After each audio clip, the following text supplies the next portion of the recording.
So in the letter they sent me, they told me that I need to have a full bladder, which means that I can't pass urine 2 hours prior to my appointment, and I must drink approximately 1 to 2 pints of fluid at least 1 hour before my appointment.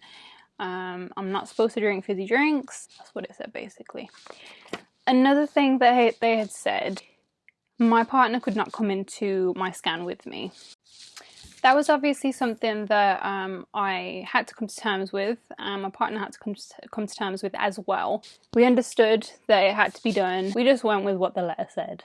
You can't go against what everybody else is doing at a time like this. So it's something we had to deal with, basically. Right.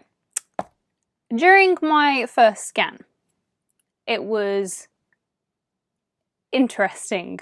When you're in a hospital, anyone who's been in a hospital during this time, you will know you have to wear a face mask. So as soon as I came in, the security guard was like, right, face mask, here you go. I had to take it myself, put it on myself. He showed me what to do and how to extend it and whatnot. And there's like a metal strip that you have to just squeeze onto your nose and whatnot.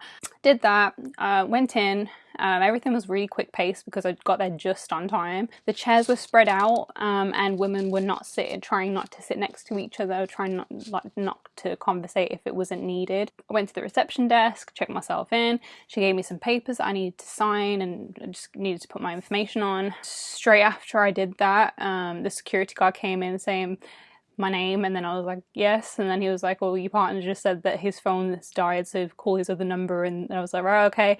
And then I went to the reception desk and I had to give those letters in that I just signed.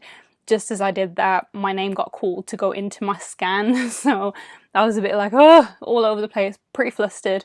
And then I went into my scan and it was incredible. I had to sit on the bed. Obviously they had paper on there, which is most likely something they had done even before the pandemic and whatnot. They put the gel on your belly, and then they put the stick thing on your belly too, and then they would just move it around and just like look for your baby in your belly. And I could see exactly what they were looking at. I could just see these white patches and on the monitor, but the lady who was doing the scan really it just informed me what was going on, and she was really helpful. So I could see the baby's brain that looked like a butterfly, like perfect like outline of a butterfly. I could see my baby's heartbeat, and then I could see the whole the whole baby. It was incredible. It was a moment that I was just in complete amazement. And my baby was actually upside down during the scan,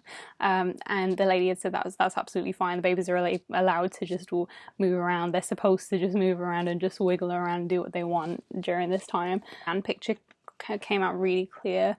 I did make sure I drank a lot of water beforehand because I wanted to make sure it was a good picture. Still don't know the gender yet. Still don't know the gender. Right, so during this scan, the lady was basically measuring the size of the baby. She measured the size of my baby's head quite a few times. She was using this like thing that looked like it was measuring the circumference of the head, and she said at that point that I'm actually 14 weeks along, and I had thought that I was 12 weeks, which, you know, during the telephone appointments, that is what the nurses were saying to me.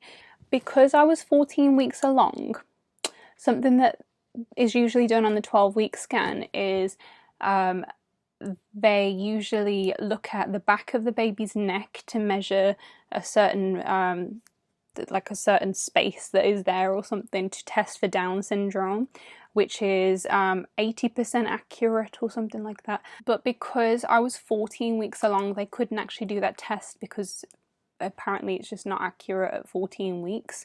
And I actually found out later on that I was actually 14 weeks and 3 days, and the time that they stop doing the measurement of the back of the baby's neck to test for Down syndrome, that usually ends at 14 weeks and 1 day. So I was 2 days after that time period, so I couldn't actually have that test done. So what they'd said is I have to have a test that is basically a blood test, and that is 75% accurate or something along those lines. So I was having my blood tested anyway, just to check that everything was correct with my blood and to make sure everything was okay. So I was also just having that done to check for Down syndrome as well at the same time.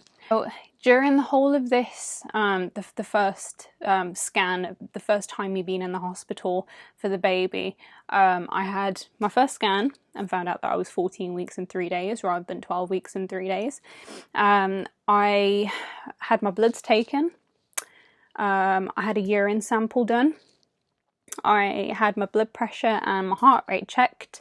I also saw a doctor, but I think that is everything that I wanted to touch on. I'll probably think of a few things at some point and then make another video. I most likely will do a second trimester video, a third trimester video. If you go to my Instagram page, I'll probably keep you up to date on there. So yeah, thank you very much for watching.